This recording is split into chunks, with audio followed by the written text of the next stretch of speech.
if the Fire Blast resolved. So here's... I like the play. I liked it. We were in favor of the play. Yeah, but Glenn standing nearby. Yeah, Glenn and his beard standing nearby. Good show, Glenn. We are moving on to a quarterfinal matchup. Yeah, and or excuse me, a semifinal matchup. I did what you did. It's rubbed off on you. We are moving to a semifinal matchup. The other match is a Rug Delver Mirror. Is that the other semifinal? That is the other semifinal. Okay. And so this semifinal here is Mud versus Miracles, and this is going to be pretty interesting too. This is why we showed you this. Michael Belfatto's like, I don't even have to get up. Yeah, you know? Come to me, let's play. Yeah, he might want to just get up and stretch. 7th inning stretch, you know. So what we've got, and I know there were a lot of people that were very happy to see Rug in the top 8, especially after the beatdown that he gave Todd as a result of hypergenesis, is we have Mud. We've got all sorts of artifacts. We've got crazy things going on. We have Wormcoil Engines. We've got Spinoid Shaws. We've got Blightsteel Colossuses. Colossi, if you want to be correct. Hippopotamuses. We've got tons of artifacts coming far too quickly against Michael Belfatto and his Sensei Tops, his Termini, his Entreat the Angels, and every other miracle in the book. So this is going to be fairly interesting. Eric's list, I mean. We're going to be giving away some more premium too. Are we? Don't forget about that. We've got 2 more giveaways tonight. One coming after game 1 right here. That'll be 6 months of premium, and then the last one, a Gen Con badge during the finals. That question is tough. I made sure that we asked a tough question, a Mike Flores-esque question. Yeah, I'm not even sure the answer to that, you know. That was my idea. I wanted to make it as hard as possible because Gen Con is sweet, and if you're gonna go, you gotta earn it. Okay? Don't hate me, because I'm beautiful. I'll try my best. So as these guys shuffle, this is going to be an interesting match because obviously I didn't expect to see either one of these decks at the tournament this weekend. You know, you're walking into a Legacy tournament, you expect to see Rug, you expect to see Maverick, you expect to see, you know, the bigger decks, your Grizzlebrand decks, that sort of thing. And now we are seeing a deck with a ton of Miracles, Sensei Tops, Chase the Mind Sculptors, counter spells removal, that sort of thing. And you're seeing a deck with a ton of artifacts, a ton of 2-mana lands, and some disruption in the form of its artifacts. So I'm very interested to see exactly what's going to happen here. Yeah, those banishing strokes may come in handy for Michael against some of these artifacts that he's going to have to face here against Eric. Eric could just turn 1 Ancient Tomb Chalice on 1, and if that resolves, Michael's out of Brainstorms, he's out of Spell Snares, he's out of what else there? Swords to Plowshares. Like Sensei's Divining Top, which is actually the most important one of those one probably the most important card in his deck. I mean, turn one Ancient Tomb Chalice of the Void is like a huge play against Michael. Yeah. And I'm just trying to see here what he could even do about it if that resolves. That resolves. Best he could do is what, Banishing Stroke? Yeah, the way for him to kill that main deck artifact to kill that main deck Chalice of the Void is just a Banishing Stroke, either for the full price, right, at 6 mana, or with a coupon for 1. So, with the coupon, yeah, Miracle Whip. There's a discount in aisle 3. That's all.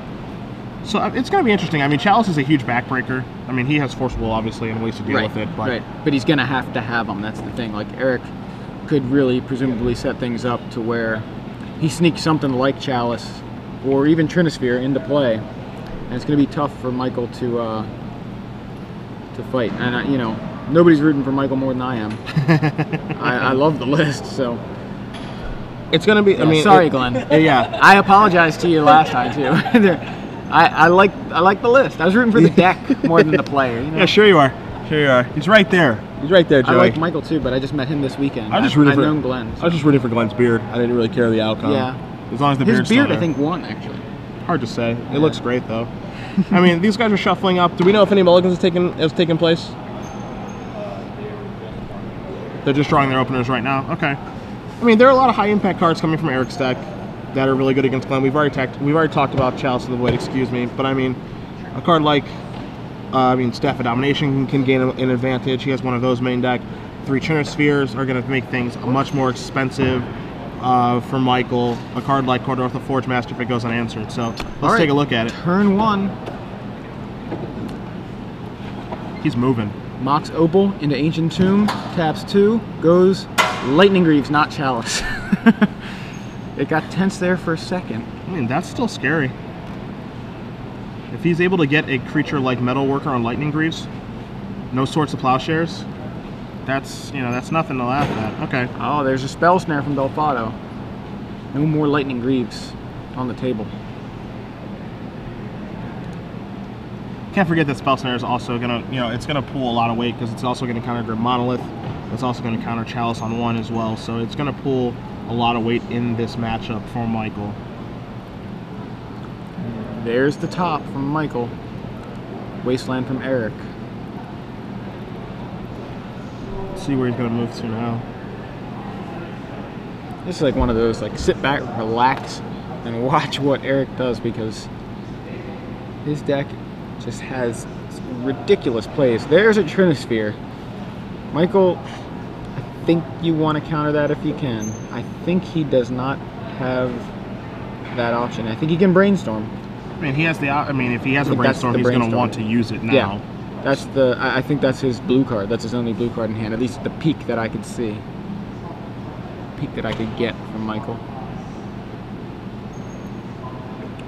So he's going to respond, and yeah, it looks to be a Brainstorm. So I'm going to Brainstorm in response to your Trinisphere. Let's see, draw. I think he actually may have hit Force of Will blue card. I can't quite tell. Well, he puts. The tough part for Michael is that there are so many cards that he has to counter in this matchup, from the early game to the late game. Whatever it was, he didn't counter the Trinisphere. Okay. Now he's going to top.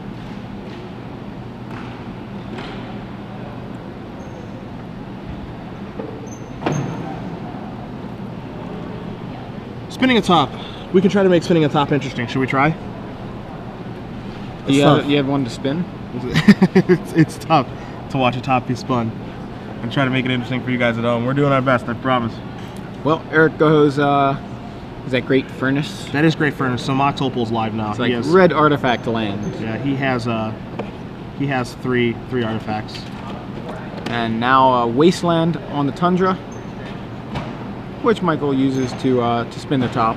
Uses that mana before he loses his land. It's got a small opening. Let's see if he's able to take advantage of it or if he's just going to pass. All right, 2 more. Ancient Tomb and Great Furnace. Add 3. Add 4. Add 4. Lodestone Golem. That one's pretty rough too. And that one's resolving because Force of Will costs 3. So does Swords of Postures, excuse me, as well. Yeah, and now non-artifact spells cost 1 more to cast. It's interesting to see. I mean, all of the cards that Eric has cast this game have been very good. All these cards are huge problems for Michael's deck. And it looks like he didn't even have the Chalice, and it's so much trouble. There's a Grim Monolith from Eric, and he swings with a 5/3. Yeah, don't forget that. Not only does Lodestone Golem make things cost more, it's a relevant body. It'll kill you extremely quickly if it goes unanswered. So Sensei's top, spinning. I see a Banishing Stroke. Is that a Banishing Stroke? That is a Banishing Stroke, but it's not going to be. Its miracle cost is going to be actually 3 and not 1 white because of Trinisphere. Yeah, is it going to be 4 because of the Lodestone Golem? Yeah, actually, it is going to be 4 because of the Lodestone Golem. You're right. Miracles suck. Yeah. That's terrible. I'm interested to see if he's going to be able to work. I mean, even Temporal Mastery is going to cost, 4. This is going to be really, really hard for him to get out of. I know he has the Swords of Paradise. I said Swords of Paradise again. He has the Swords of Plowshares That's the second in his hand that can take care of it, but... If Eric has Birds to Plowshares. Yeah. Alright, so there's a Wasteland, and Michael's going to crack a fetch land. Yeah, you're going to want to get white mana if you're going to cast that Swords, my friend. There we go. Plains.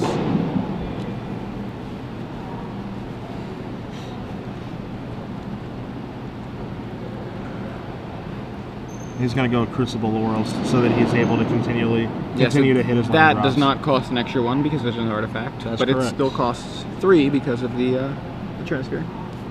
Taking a look at Eric's board, he has access to 2, 4, 6, 7, 8, 9. He has access to 10 mana on his turn. Obviously, it already costs 3. Yeah. So if he has a Wurmpool Engine, if he has a Spine of Isha, some sort of large mana spell, it is coming to the show this turn. 1/2 with the Ancient Tomb.